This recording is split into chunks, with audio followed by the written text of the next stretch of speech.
अपन ने वो प्रमाण की बात कर रहे थे ना, एविडेंस ऑफ ऑर्गेनिक एवोल्यूशन, कार्बनिक विकास के प्रमाण की बात कर रहे थे, और उसमें से पीछे से 3-4 तो हमने पढ़ लिए थे, ठीक है। तो उसमें से एक अपने, अब 4 बच्चे थे, कौन कौन से 4 बच्चे थे, कौन कौन से थे? एक तो बच्चा था फॉसिल, जीवाश्म बच्चा था, एक बच्चा था मॉर्फोलॉजी एनालॉजी, है ना, मॉर्फोलॉजी और एनाटॉमी, है ना, आकारिकी और शारीरिकी आधार पर प्रमाण। एक बच्चा बायोकेमिकल या जेनेटिक फुटप्रिंट या मॉलिक्यूलर फाइलोजेनिक, और चौथा बच्चा एम्ब्रियोलॉजी, ठीक है। अब आगे चलते हैं, इसमें सबसे पहला प्रमाण किसके प्रमाण है? ये एविडेंस ऑफ ऑर्गेनिक एवोल्यूशन। और ऑर्गेनिक एवोल्यूशन आप किसको बोल रहे हो? जो पृथ्वी पर अभी चल रहा है, पृथ्वी पर जो अभी विकास चल रहा है उसी को क्या कहा जा रहा है? कार्बनिक विकास, ठीक है। अब अगर हम इसको कहें तो हम क्या कहेंगे? तो पहला इसका एविडेंस है फॉसिल, ठीक है। मैंने आपको कह दिया था इसके लिए, इसकी स्टडी को कहते हैं पैलेंटोलॉजी, है ना, पैलेंटोलॉजी, ठीक है। इसकी स्टडी को कहते हैं पैलेंटोलॉजी। इसको हिंदी में नाम दिया गया था पूरा जीवी प्रमाण, ठीक है। और इसमें इंडिया में एक फेमस साइंटिस्ट थे प्रोफेसर बीरबल साहनी, प्रोफेसर बीरबल साहनी, एक फेमस साइंटिस्ट थे प्रोफेसर बीरबल साहनी, जिसने भारत में जीवाश्म की बात करी, ठीक है, पैलेंटोलॉजी, ठीक है। जीवाश्म के बारे में मैं आपसे बात करूं तो सबसे पहले जीवाश्म मिलते कहाँ हैं? तो ध्यान रखना, जीवाश्म हमेशा चट्टानों में मिलते हैं, और चट्टानों में भी मेनली सेडिमेंट्री रॉक्स में मिलते हैं। जीवाश्म कहाँ मिलते हैं? अवसादी चट्टानों में। कहाँ मिलते हैं? अवसादी चट्टानों में मिलते हैं, है ना, सेडिमेंट्री रॉक्स में मिलते हैं। और सेडिमेंट्री रॉक्स में क्या मिलते हैं? डेड रेसिडुअल या इम्प्रिंट। अवसादी चट्टानों में मिलने वाले क्या? मृत अवशेष या चिन्ह। मृत जीवों के अवशेष या चिन्ह क्या कहलाते हैं? जीवाश्म। ध्यान रखना, चट्टानों में तो मिलेंगे, लेकिन अगर क्वेश्चन आ जाए आग्नेय चट्टान की अवसादी चट्टान, तो आंसर जाएगा अवसादी चट्टान, ठीक है ना। तो सेडिमेंट्री रॉक्स में मिलने वाले, सामाजिक में आती थी ये चट्टानें कौन कौन सी होती है? सेडिमेंट्री रॉक्स में मिलने वाले मरे हुए जीवों के अवशेष या इम्प्रिंट क्या कहलाते हैं? फॉसिल। ये बेस्ट एविडेंस क्यों है? हमने कहा कि ये बेस्ट एविडेंस है, सबसे सही प्रमाण क्यों है? क्योंकि इन्हीं के कारण हमें ये मानने को मजबूर होना पड़ा कि अर्थ पर डायनासोर जैसे जीव थे। अगर हमें उसके फॉसिल नहीं मिलते तो हम मान लेते क्या? नहीं, ठीक है ना। इतने बड़े जीव कैसे मान लेते हैं यार हम लोग? तो हम लोग क्या कहेंगे? Proof of extincted organism. विलुप्त जीवों का प्रूफ किसने दिया? विलुप्त जीवों का प्रमाण कौन देता है? फॉसिल देता है, और कोई नहीं दे सकता कि भाई विलुप्त हो गए, लेकिन फिर भी हमें मानने को पड़ता है कि ऐसे थे। दूसरा, relation in between extinct and exist organism. जो जीव खत्म हो गए और जो जीव आज हैं, उनके बीच में रिलेशन कि भाई ऑस्ट्रेलोपिथिकस और मनुष्य में क्या समानता है, निएंडरथल और मनुष्य में क्या समानता है, क्रोमेन और मनुष्य में क्या समानता है। किससे पता चल सकता है? खाली और खाली। किससे पता चल सकता है? खाली और खाली फॉसिल से पता चल सकता है। समझ में आ गई बात? तो ये भी हम लोग बात करते हैं कि भाई जो विलुप्त हो गए उनका प्रूफ है, एक्सटिंक्टेड और इनकी बात करता है। Okay, evolution history of organism, जीव का पूरा इतिहास बताता है। कौन? Fossil. Evolution history of organism, जीव का पूरा इतिहास बताता है। कौन? फॉसिल, ठीक है ना। तो एवोल्यूशन हिस्ट्री बताई फॉसिल ने, प्रूफ बताया कि जो जीव विलुप्त हो गए वो हैं। एक्सटिंक्ट और एग्जिस्ट का रिलेशन बताया किसने? फॉसिल में, तो हम इनको कह रहे हैं बेस्ट एविडेंस है। अच्छा, एक चीज और है कि फॉसिल की एज कैसे पता करोगे? फॉसिल की एज कैसे पता करोगे? तो दो तरीके हैं फॉसिल की एज के, दो तरीके। एक तो डायरेक्ट मेथड, खोद के देख लो, एक तो डायरेक्ट मेथड, खोद के देख लो, डिगिंग। जो जितना गहरा मिलेगा वो उतना पुराना जीवाश्म, भाई जो जितना गहरा मिलेगा वो उतना पुराना जीवाश्म। और दूसरा इनडायरेक्ट मेथड, इनडायरेक्ट मेथड, दूसरा क्या है? इनडायरेक्ट मेथड, दूसरा क्या है? Indirect method. और इनडायरेक्ट मेथड में क्या कहेंगे? इनडायरेक्ट मेथड में क्या? इनडायरेक्ट मेथड में हम लोग कहेंगे बाय एज ऑफ रॉक। आप चट्टान की आयु पता कर लीजिए कि जिस चट्टान में, आप चट्टान की आयु पता कर लीजिए कि जिस चट्टान में फॉसिल मिला है वही एज क्या होगी? उस फॉसिल की होगी। ठीक है ना? तो अब चट्टान की आयु कैसे पता करें भाई? अब चट्टान की आयु कैसे पता करें भाई? तो चट्टान की आयु पता करने का तरीका क्या है? चट्टान की आयु पता करने का क्या तरीका है? तो एक है carbon dating method, carbon dating विधि। ये सबसे कॉमन मेथड है, मोस्ट कॉमन मेथड, सबसे सामान्य विधि है by carbon 14 and carbon 12 ratio. Radio सक्रियता का उपयोग करते हैं, कार्बन 14 और कार्बन 12 के अनुपात का उपयोग करते हैं। दूसरा, ठीक है ना, एक है ईएसआर मेथड। ये सबसे बढ़िया विधि है, बेस्ट मेथड है।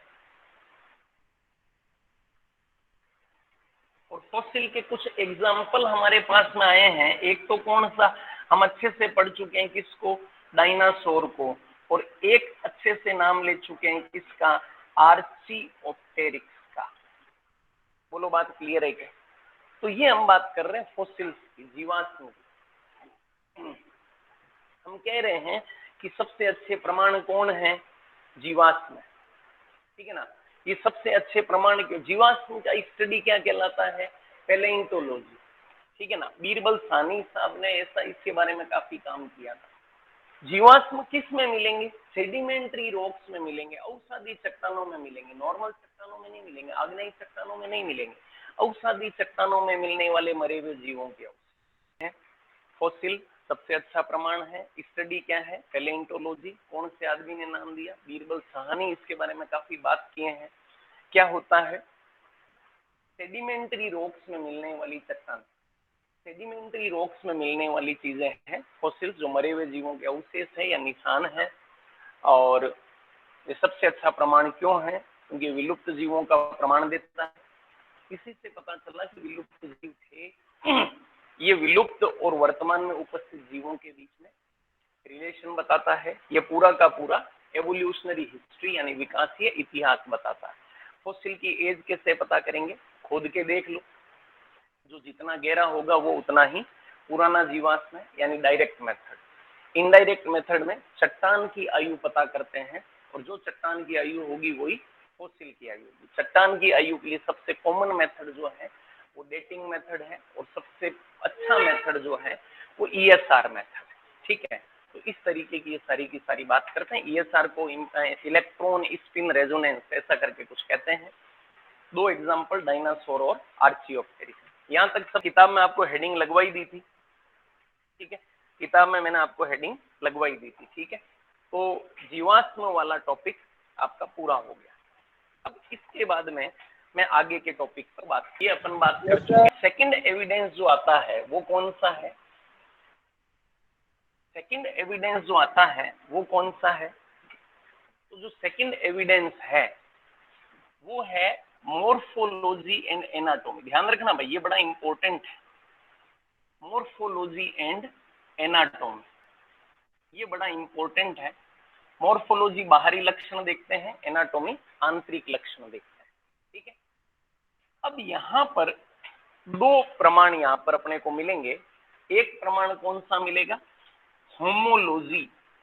ध्यान रखना भाई, तुम्हारे लिए हो सकता है थोड़ा नया हो, समजातता, और एक मिलेगा एनाटॉमी। ये चाहो तो आप कॉपी में मेरे साथ साथ लिख सकते हो, तुल्य रूपता।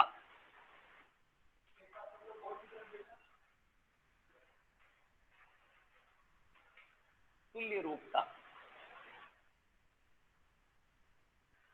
अनु ए हल आवेदन बनू ले लो के तो साथ साथ। तो होमोलॉजी और एनाटॉमी ध्यान रखना बड़ा इंपॉर्टेंट है। सबसे पहले analogy, sorry not anatomy, analogy, ठीक है ना। अगर हम लोग बात करते हैं तो इसमें सबसे पहली ये एक इंपॉर्टेंट टॉपिक बनेगा भाई, ओरिजिन, ठीक है। और पहले एक को पढ़ते हैं। तो देखिए मैं एक वर्ड लिखता हूं, ऑर्गन और structure in different organism. Organ और स्ट्रक्चर इन डिफरेंट ऑर्गेनिज्म। सुनना जरा मेरी बात, क्या कहलाता है ऑर्गन या स्ट्रक्चर। अलग अलग जीवों में आप क्या देखते हैं, अंग। अच्छा इसका एक एग्जांपल पहले लिख देता हूं, समझ में बाद में आ जाएगा। फोरलिम्ब इन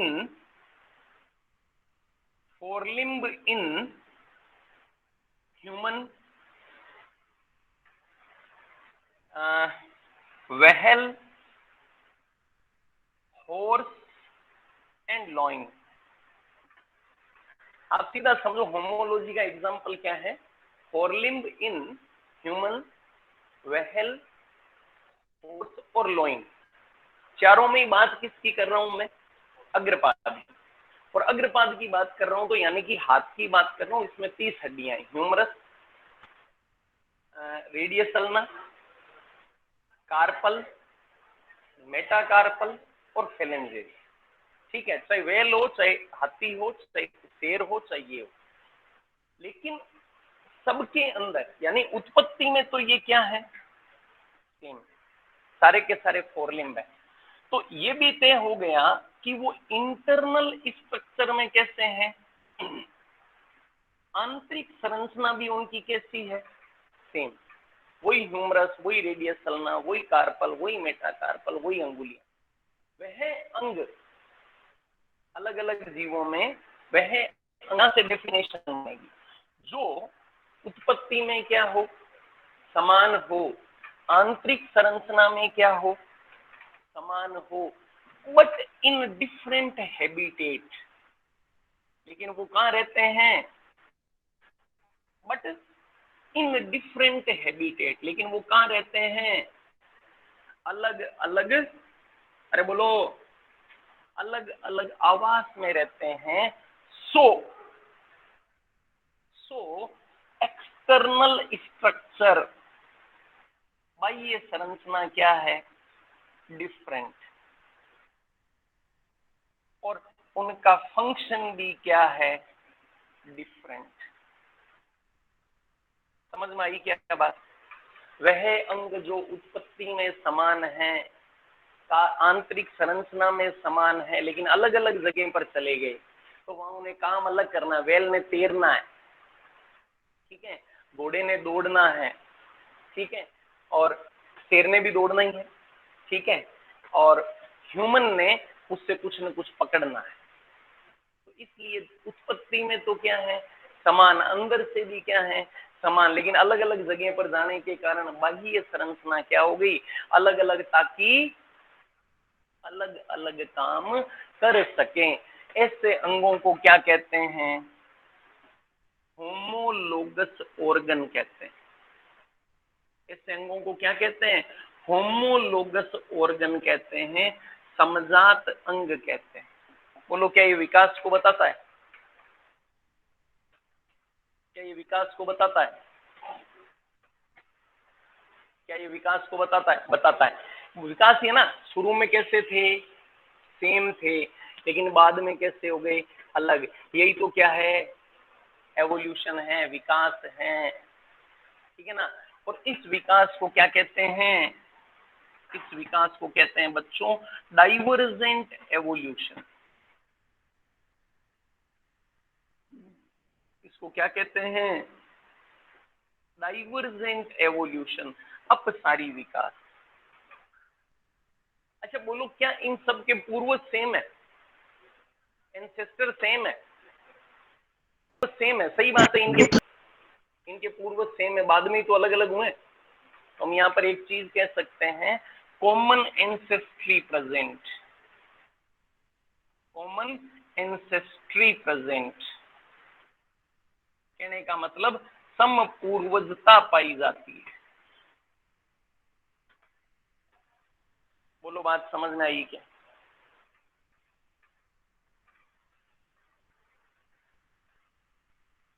हम क्या कहते हैं, वे अंग जीवों में जो उत्पत्ति में समान हो, अंदर से समान हो, लेकिन बाहर से अलग अलग हैं, ताकि काम अलग अलग कर सकें। वो क्या है?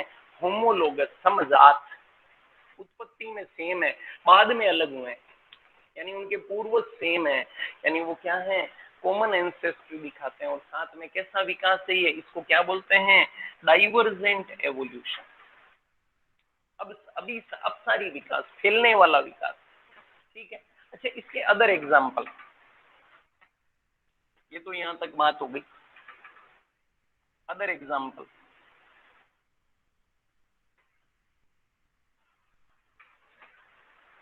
जैसे हमारे अंदर हार्ट की बात करो, हमारे अंदर ब्रेन की बात करो, उत्पत्ति में सेम है, लेकिन पहले हार्ट 2 चेम्बर था, फिर 3 चेम्बर हुआ, फिर 4 चेम्बर हो गया, क्योंकि काम अलग अलग करना था, थोड़ा सा काम अलग अलग करना था। तो वो क्या हो गए? Homologous organ. बोगेनविलिया में कांटा और कुकुरबिटा में टेंड्रिल। याद करो, मैंने 11th के 5वें पार्ट में पढ़ाया आपको, मॉर्फोलॉजी में। कांटा किसका रूपांतरण है? स्टेम का, तने का। और कुकुरबिटा में टेंड्रिल, प्रतान, किसका रूपांतरण है? स्टेम का। यानी तो दोनों ही स्टेम, तना, लेकिन एक में क्या करने लग गया? सुरक्षा। एक में क्या करने लग गया? क्लाइंबिंग, आरोहण। उत्पत्ति में समान, अंदर से समान, लेकिन बाहर से दिखने में क्या? एक तो कांटा है और एक प्रतान है। एक तो सुरक्षा करता है, एक आरोहण करता है। बोलो, बात समझ में आ गई क्या? तो ये दोनों क्या है आपस में? बोगेनविलिया में कांटा और कुकुरबिटा में टेंड्रिल क्या है आपस में? क्या है आपस में? होमोलोगस ऑर्गन है, समजात अंग हैं, जो कैसे विकसित हुए हैं? इनके पूर्वज समान है क्या है? समपूर्वजता दिखाते हैं। और ये कैसे विकसित हुए हैं? फैला विकास है। फैले हुए विकास को क्या कहते हैं? Divergent evolution. बोलो, बात समझ में आई? के बाद, इसके बाद क्या कहेंगे? दूसरी तरफ आ जाओ। अगेन वही बात, वह ऑर्गन जो उत्पत्ति में डिफरेंट हो। पहले एग्जांपल लिख लूं ताकि आसानी से समझ में आ जाएगा। एग्जांपल देखो, wings of bird and butterfly.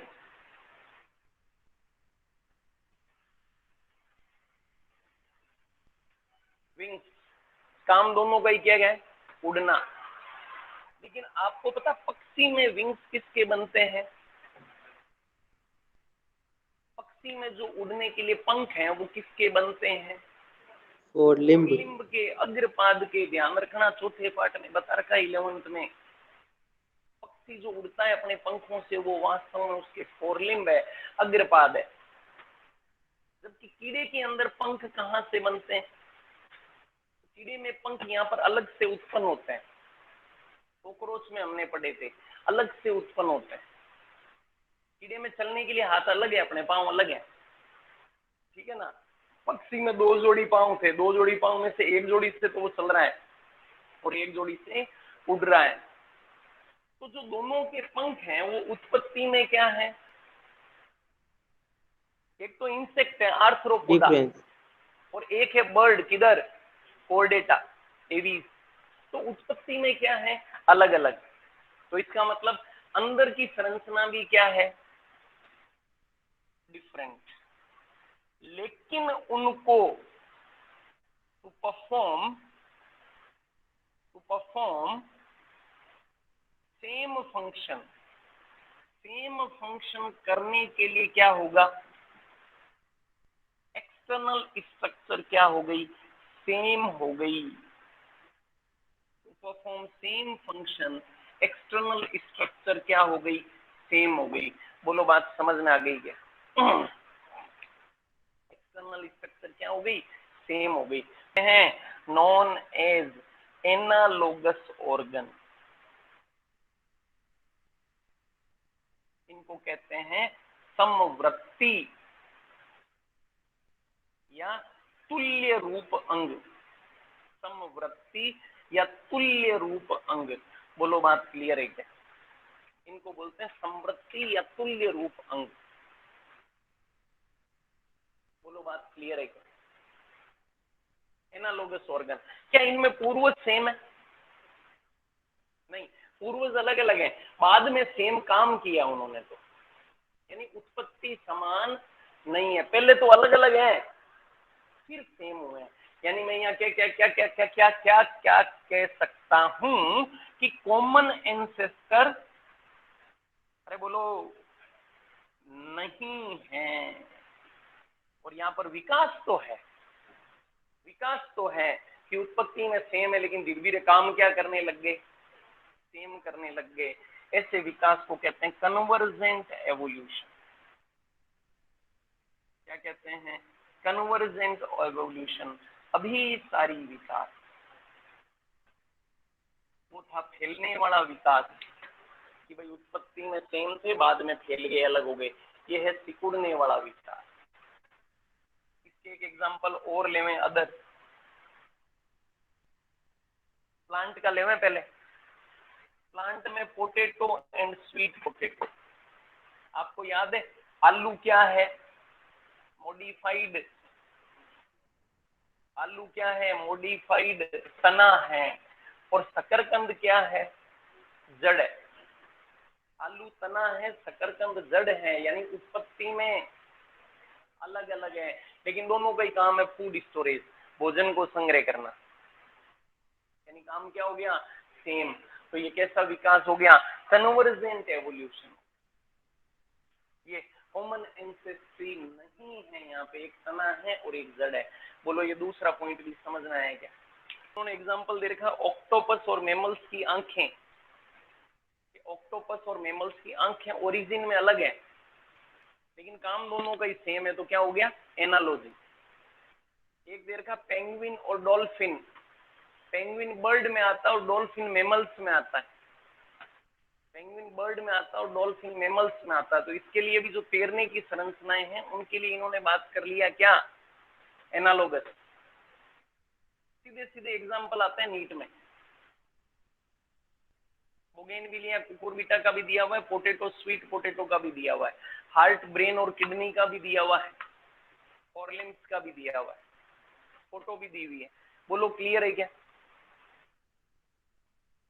चलिए अगली बात, तीसरा क्या है, तो मेरे साथ साथ एनसीईआरटी से लाइन पढ़ लोगे, मैंने आपको उस दिन लिखा दिया था, प्रोटीन और जीन की जो काम है वो अलग अलग जीवों में समपूर्वजता को बताती है, कॉमन एंसेस्ट्री को बताती है कि कहीं ना कहीं सब एक दूसरे के पूर्वज है। मैंने आपको उस दिन कहा था कि सब में डीएनए है, यानी कहीं ना कहीं हम एक दूसरे के रिलेटिव हैं। अमीबा में भी पेप्सिन है, हमारे में भी पेप्सिन है प्रोटीन को पचाने के लिए, यानी कहीं ना कहीं हम एक दूसरे के रिलेटिव है। सब में माइटोकॉन्ड्रिया, यानी कहीं ना कहीं हम एक दूसरे के रिलेटिव। समझ में आ रही है बात?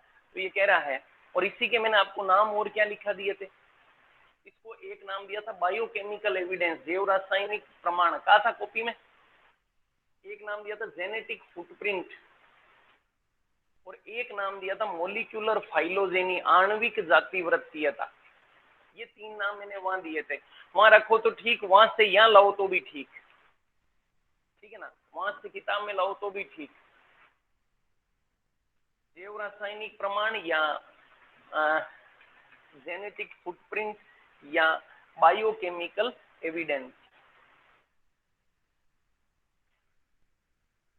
ठीक है ना? बोलो क्लियर? तो ये अपनी सारी की सारी अब तक की बात हो गई। इसके बाद में मैंने आपको अच्छा सेकंड सबसे अच्छा प्रमाण कौन सा बताया था मैंने आपको? बायोजियोग्राफिकल, जैव भौगोलिक दिखाता है कि समपूर्वजता है। चौथा और लास्ट एम्ब्रियोलॉजिकल, एम्ब्रियोलॉजिकल एविडेंस, भ्रूणीय प्रमाण। एम्ब्रियोलॉजिकल एविडेंस यानी कि भ्रूणिकी प्रमाण, भ्रूणिकी प्रमाण, भ्रूणिकी प्रमाण। और भ्रूणिकी प्रमाण क्या कहलाता है? क्या कहलाता है? तो सबसे पहले एक आदमी आता है मूलर। मूलर ने एक थ्योरी दी रिकैपिचुलेशन थ्योरी, आप चाहो तो लिख लेना। मूलर ने एक थ्योरी दी रिकैपिचुलेशन थ्योरी, पुनरावर्तन सिद्धांत, पुनरावर्तन सिद्धांत। उसी से मिलता जुलता एक थ्योरी दिया बेयर, सॉरी हैकल, हैकल, हैकल ने थ्योरी दी बायोजेनेटिक लॉ, जैव आवर्तन नियम। थ्योरी दिया बायोजेनेटिक लॉ, जैव आवर्तन नियम, बायोजेनेटिक लॉ, जैव आवर्तन नियम।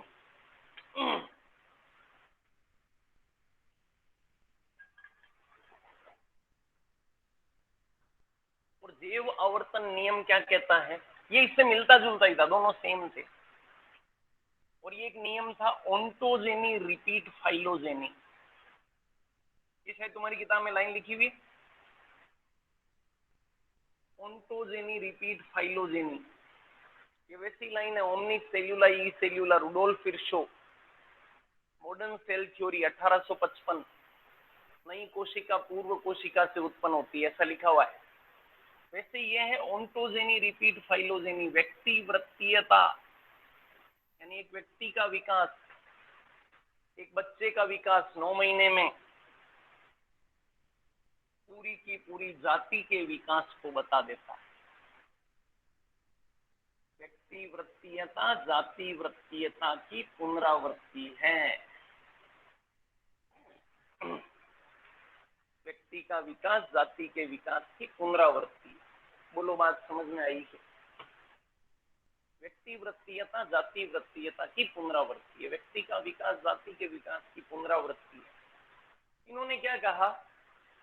इन्होंने कहा कि मनुष्य का जब विकास होता है ना 9 महीने में, तो उसमें पूरा वो मनुष्य की पूरी जाति का विकास बता देता है कि भाई वो पहले मेंढक जैसा होगा, फिर पहले मछली जैसा होगा, फिर मेंढक जैसा होगा, फिर पक्षी सरीसृप जैसा होगा, फिर मेमल जैसा होगा। यानी भ्रूण का विकास जब होता है तो उसको अगर आप पूरा ढंग से पढ़ो तो वो बता देगा कि उसके पूर्वज कौन कौन है। ठीक है ना? यानी ओंटोजेनी रिपीट फाइलोजेनी। सुशील नींद आ रही है? रोटी रोटी खा के आराम से दुख पा, थोड़ो थोड़ो दुख पा, उग पाई उम्र भर। ठीक है भले। तो रिकैपिचुलेशन थ्योरी या बायोजेनेटिक लॉ क्या बोलता है? व्यक्ति का विकास जाति के विकास को बताता है। तो ये भ्रूण का प्रमाण दिखने में ठीक लगा, लेकिन फिर आया बेयर्स लॉ।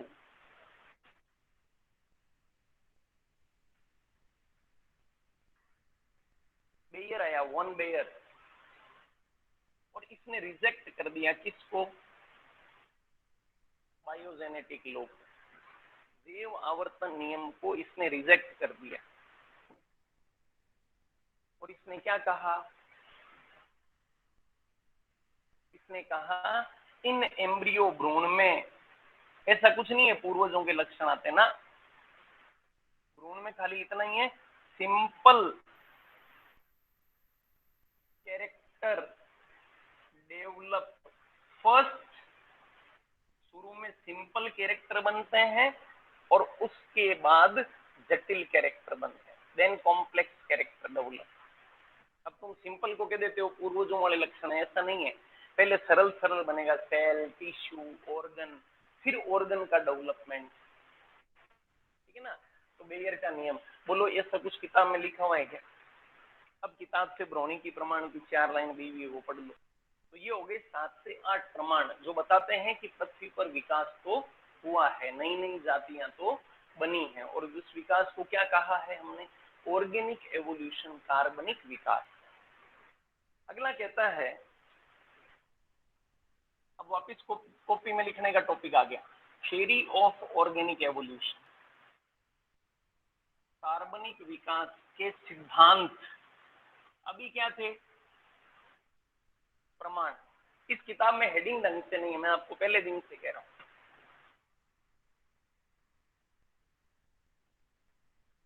कार्बनिक विकास के प्रमाण,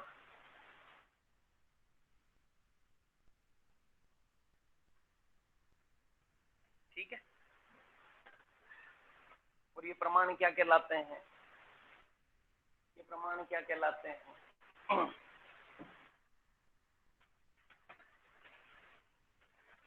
ये प्रमाण क्या कहलाते हैं? Theory of organic evolution.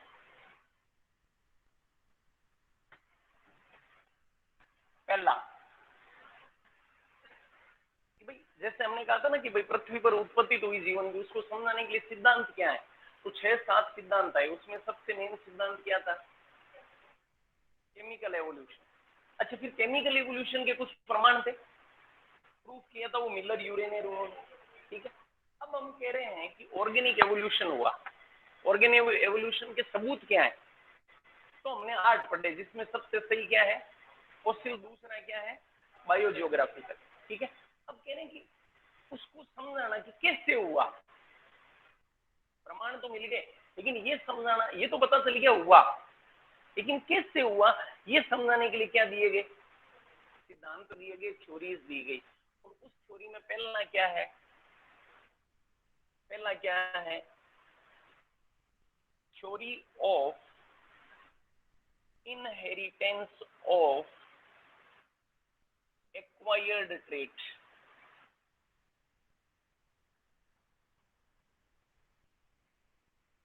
Hindi वाले दोनों लैंग्वेज में लिखना भाई। उपार्जित लक्षणों की,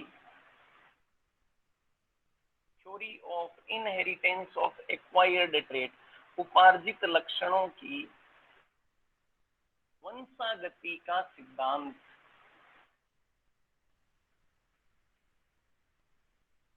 ठीक है। इंपॉर्टेंट वर्ड है उपार्जित लक्षण, या फिर इसी को कुछ लोग कहते हैं theory of use and disuse of organ, अंगों के उपयोग व उपयोग तथा अनुपयोग का सिद्धांत, अंगों के उपयोग व अनुपयोग का सिद्धांत।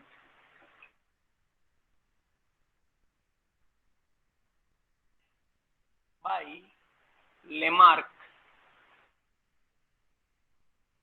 फ्रांस का था लेमार्क, उसने सिद्धांत दिया अंगों के उपयोग तथा अनुपयोग का सिद्धांत। Theory of use and disuse of organ, theory of inheritance of acquired trait. ये सही थ्योरी नहीं थी वास्तव में। दूसरा सिद्धांत है theory of natural selection,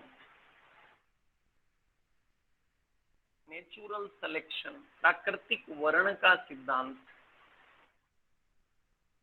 theory of natural selection, प्राकृतिक वर्ण का सिद्धांत।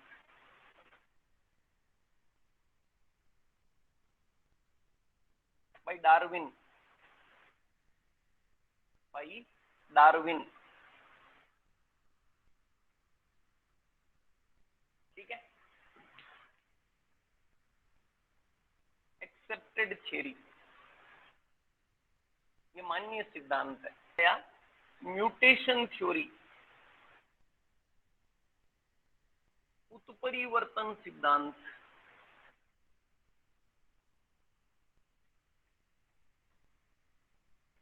भाई D Vries, Hugo de Vries. Hugo de Vries नाम सुना भाई?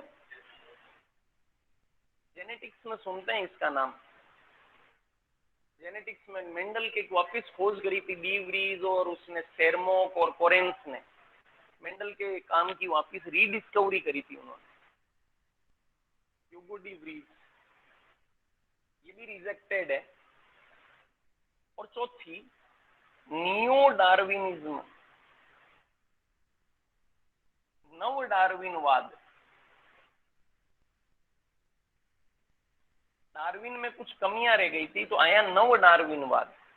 वैसे तो मैंने क्या कहा, ये एक्सेप्टेड है, एनसीईआरटी के हिसाब से तो सबसे बेस्ट यही है। लेकिन ये जो थ्योरी मैं बता रहा हूँ एनसीईआरटी नहीं दी, लेकिन ऑप्शन में आ जाए तो सबसे सही इसको मानेंगे।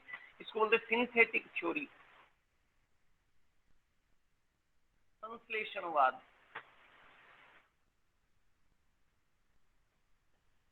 भाई मेनी साइंटिस्ट, बहुत सारे साइंटिस्ट ने मिलके दी। इन्होंने क्या किया, कुछ भी नहीं किया, सबका मिक्स कर दिया बस। संश्लेषणवाद सबका मिक्स कर दिया, और हम कह सकते हैं मोस्ट एक्सेप्टेड। अगर ये ऑप्शन में है तो ये, नहीं तो फिर डार्विनवाद तो है सबसे सही सिद्धांत। हमने पढ़ना है कार्बनिक विकास कैसे हुआ, इसके तो प्रमाण मिल गए, इसके तो एविडेंस मिल गए, कैसे हुआ ये पढ़ना है।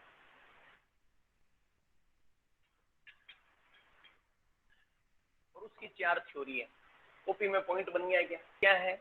उपार्जित लक्षणों की वंशागति का सिद्धांत, इनहेरिटेंस ऑफ एक्वायर्ड ट्रेट, या use and disuse of organ किसने दिया? लामार्क ने। दूसरा नेचुरल सिलेक्शन, सुना हुआ ये तो काफी, डार्विन ने। तीसरा म्यूटेशन थ्योरी, डी व्रीज ने। चौथा डार्विनिज्म, नव डार्विनवाद या संश्लेषणवाद, ये सबका मिक्स है, और ये कई साइंटिस्ट ने मिलकर दिया, ये सबसे सही सिद्धांत है, मोस्ट एक्सेप्टेड थ्योरी है।